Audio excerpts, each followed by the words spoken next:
काफी दिन बाद आप लोगों से मिलना हो रहा है। आप सब जानते हैं कि श्री अमरनाथ जी की पवित्र यात्रा 3 जुलाई से प्रारंभ होकर के 9 अगस्त रक्षाबंधन के दिन समाप्त होगी। कुल 38 दिन की यात्रा है। आप इस बात के भी गवाह हैं कि पिछले 3-4 वर्षों में यात्रा में श्रद्धालुओं की सुविधाओं की दृष्टि से निरंतर श्राइन बोर्ड ने, जम्मू कश्मीर प्रशासन ने प्रयास करके सुविधाओं का काफी विस्तार किया है। मोटे तौर पर आप में से अनेक लोग परिचित हैं कि दोनों जो रूट हमारे हैं वो बालटाल एक्सिस हो या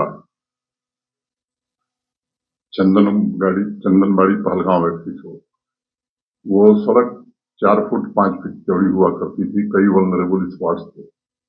पिछले 2-3 वर्षों में अब लगभग वो सड़क 12 फीट चौड़ी बना दी गई है और जहां भी वल्नरेबल स्पॉट्स थे वहां क्रॉस बैरियर, मजबूत रेलिंग, तो एक तरह से जिन लोगों ने पहले यात्रा देखी है उस 4-5 फीट चौड़ी सड़क में ही यात्री भी चलता था, पालकी भी चलती थी, पोनी वाले भी चलते थे। बड़ी परेशानी होती थी और खासतौर से जब बरसात हो जाती थी तो लोगों के लिए बड़ा मुश्किल हो जाता था। उस दृष्टि से मैं कह सकता हूं कि लोगों को पिछले बार भी जो फीडबैक मिला था, यात्रियों से फीडबैक मिले, इसका सिस्टम पिछले 3 वर्षों से उन्होंने प्रारंभ किया था तो उसकी काफी अच्छी सराहना हुई थी। ये भी आप सबके ध्यान में है कि RFID बेस्ड ट्रैकिंग का सिस्टम 3 साल पहले स्थापित कर दिया गया और eKYC के बाद ही RFID कार्ड सभी श्रद्धालुओं को, माने यात्रियों को, सभी सर्विस प्रोवाइडर्स को दिया जाता है। लाइव फीड के लिए हाई क्वालिटी कैमरा भी पूरी तरह से लगाए गए हैं। Integrated command and control centre एक राजभवन में चलता है और दूसरा पुलिस का एक सेंटर है जो निरंतर चलता रहता है। हेल्थ केयर फैसिलिटीज में भी पहले की तुलना में काफी बदलाव हुआ है और अस्थायी रूप से दोनों कैंप्स में 100 बेड के हॉस्पिटल फंक्शनल हैं। पावर सप्लाई के इंफ्रास्ट्रक्चर की मैं बात करूं तो पहले वहां ग्रिड पावर नहीं थी और बालटाल एक्सिस से पूरी तरह से ग्रिड पावर है और जो दूसरा रूट है पहलगांव चंदनबाड़ी वाला, वहां भी पंचतरनी तक, होली केप से पंचतरनी तक ये ग्रिड पावर उपलब्ध करा दी गई है। जो शेष हिस्सा है मैं उम्मीद करता हूं कि इस वर्ष उसकी भी स्वीकृति हो जानी चाहिए। और अब तो पिछले 2 वर्षों से कचरा मुक्त और सस्टेनेबल तीर्थ यात्रा यानी जीरो लैंडफिल का लक्ष्य हासिल किया गया। अनेक प्रकार की अन्य सुविधाएं भी यात्रियों के लिए प्रारंभ की गई हैं, जैसे सूरैक हो, क्लॉक रूम हो, हेलमेट का डिस्ट्रीब्यूशन हो, ई-रिक्शा की भी सुविधा प्रदान की गई है और जो पशु हमारे या घोड़े या खच्चर जो चलते हैं उनके लिए पिछले साल से चारा की भी मुफ्त व्यवस्था की गई है। पवित्र गुफा पर प्रसाद के लिए सेल्स काउंटर बनाए गए हैं। खराब मौसम में भी यात्री ठीक से रह सकें, इसके लिए अस्थायी रूप से यात्री निवास का निर्माण भी दोनों स्थानों पर हो रहा है। हम उम्मीद कर रहे थे कि इस साल 30 जून तक पूरा हो जाएगा, लेकिन मुझे इन्हीं परिस्थितियों में 15 दिन काम बंद हो गया। मैं उम्मीद करता हूं कि बालटाल में तो लोग रुक पाएंगे। नुनवान में काम पूरा 100% नहीं हो पाएगा, लेकिन मेजर पोर्शन उसका भी पूरा हो जाएगा। नुनवान कैंप में जाते समय जो कन्वॉय हमारी आती थी जम्मू से, एक परेशानी होती थी कि 2 बार उनकी चेकिंग करनी पड़ती थी। वहां एक फुट ओवर ब्रिज बन गया है। अब एक ही बार चेकिंग के बाद कम समय में सारे लोग कैंप में पहुंच जाएंगे। पिछले साल 12 वर्षों में सबसे ज्यादा यात्रा 5,12,000 रही। इस वर्ष 22 अप्रैल के पहले बड़ी संख्या में रजिस्ट्रेशन हुए थे। 22 अप्रैल की दुर्भाग्यपूर्ण घटना के बाद रजिस्ट्रेशन में थोड़ी गिरावट आई, लेकिन फिर से अब पिछले वर्ष की तुलना में अगर मैं कहूं तो मोटे तौर पर 35-40 हजार पंजीकरण कम हुआ है। मैं उम्मीद करता हूं कि 10.19% it's less than last year, लेकिन अब वो रफ्तार बढ़ गई है। जो लोग 22 अप्रैल के पहले रजिस्ट्रेशन कराए थे, उनसे दोबारा हमने रिक्वेस्ट किया कि आप अपनी यात्रा के बारे में कंफर्मेशन दीजिए। तो कल तक की जो सूचना है, 85,000 से ज्यादा लोगों ने कंफर्म किया है कि हम यात्रा में आ रहे हैं। ये संख्या बढ़ती जा रही है। कश्मीर पुलिस, आर्मी और सीएपीएफ ने मिलकर के एक चाक चौबंद व्यवस्था सुरक्षा की दृष्टि से प्रारंभ से लेकर के और गुफा तक और सफल वापसी का किया है। चाहे वो एरिया डोमिनेशन हो, एमआरटीज की संख्या हो, 3 टियर सिक्योरिटी बेस कैंप में लगाई गई हो, या डिप्लॉयमेंट का जहां तक सवाल है, तो देखिए पुलिस के भी ऑफिसर पहले की तुलना में ज्यादा डिप्लॉय हुए हैं। सीएपीएफ की कंपनीज भी पहले की तुलना में ज्यादा है, और मैं कह सकता हूं कि मॉक ड्रिल इन लोगों ने अपनी पूरी कर ली है। इसके साथ साथ टूरिस्ट स्पॉट्स की सिक्योरिटी को भी सुरक्षा बलों ने काफी बढ़ाया है। तो मैं कह सकता हूं कि सर्विस प्रोवाइडर से लेकर के हर व्यक्ति का वेरिफिकेशन का काम भी मोटे तौर पर पूरा कर लिया गया है।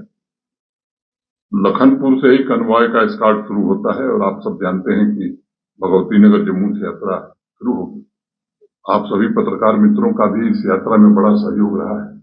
आपके माध्यम से सभी श्रद्धालुओं से मैं ये आग्रह करना चाहता हूं कि हम व्यवस्था ऐसी कर रहे हैं कि सब लोग कन्वॉय के साथ ही आवें, ताकि वो सुरक्षित और सहूलियत से पहुंच सकते हैं। प्राइवेट गाड़ी से भी कोई आए तो उसका स्वागत है, लेकिन उनसे भी मेरा अनुरोध है कि कन्वॉय के साथ ही वो चलें। दूसरा, कई कारणों से विचार करके इस बार हेली सर्विस को बंद कर दिया गया है, और इसलिए हेली सेवाएं इस बार नहीं चलेंगी। कई नए इनिशिएटिव भी लिए गए हैं, जिसके बारे में आप जब पूछेंगे तो मैं बताऊंगा। लेकिन यात्रियों का इंश्योरेंस हो, या पोनी वालों का, पिट्ठू वालों का इंश्योरेंस हो, ये सब श्राइन बोर्ड और प्रशासन मिलकर कराता है। मैं जम्मू कश्मीर के सभी निवासियों से, विशेष रूप से कश्मीर के निवासियों से, जो परंपरागत रूप से इस यात्रा में पूरा सहयोग करते हैं, स्थानीय लोग भी, और बड़े उत्साह के साथ स्वागत करते हैं, वर्ष भर इंतजार करते हैं। आप पत्रकार मित्रों ने भी हर बार सहयोग किया है, तो आपसे भी मेरा अनुरोध होगा कि देश भर में एक अच्छा संदेश जाए कि कश्मीर के लोगों की जो हॉस्पिटैलिटी है, उसका कोई मुकाबला देश में नहीं कर सकता है। मैं समझता हूं कि मोटे तौर पर जो बातें थी हमने आपके समक्ष रख दी हैं, जैसा डायरेक्टर इंफॉर्मेशन ने बताया है। अगर आपको कुछ लगता है कि इससे संबंधित आप सवाल लेना चाहते हैं तो आपका स्वागत है।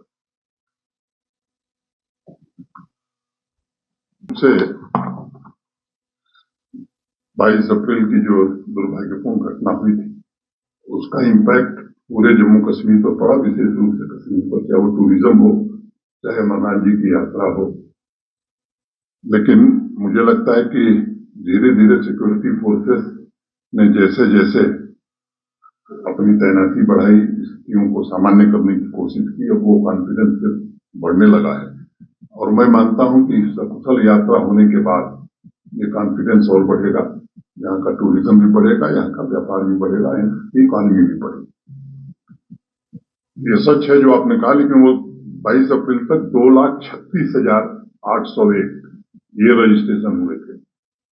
पहले की तुलना में, जैसा मैंने पहले बताया, कि 10.19% कमी है, और ये स्वाभाविक है।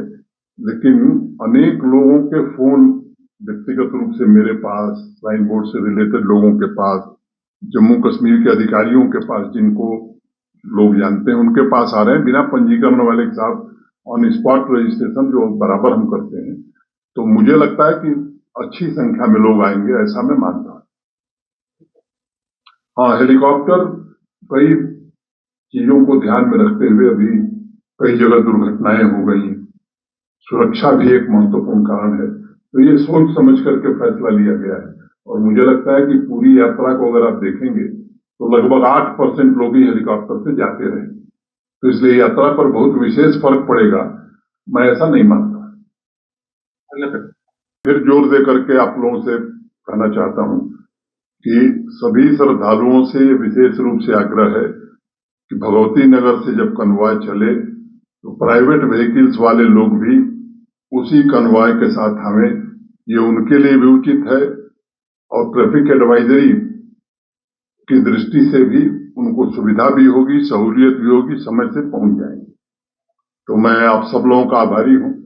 नीरज की शेर में बड़ी ऐसा भी चलाया जाए जिसमें इंसान को इंसान बनाया जाए, जिसकी खुशबू से महक जाए पड़ोसी का भी घर, फूल इस किस्म का हर सिमत खिलाया जाए। आग बहती है यहाँ गंगा में झेलम में भी, कोई बतलाए कहाँ जाके नहाया जाए। प्यार का खून हुआ क्यों ये समझने के लिए, और अंधेरे को उजाले में बुलाया जाए। मेरे दुख दर्द का तुझ पर हो असर कुछ ऐसा, मैं रहूं भूखा तो तुझसे भी न खाया जाए। जिस्म तो हो के भी दिल एक हों अपने ऐसे, मेरा आंसू तेरी पलकों से उठाया जाए, मेरा आंसू तेरी पलकों से उठाया जाए। Thank you. मुहर्रम के जुलूस पिछले वर्ष तक जिन रूट्स पर और जिस तरह से निकलते थे, इस वर्ष भी वो रूट और वो जुलूस निकलेंगे।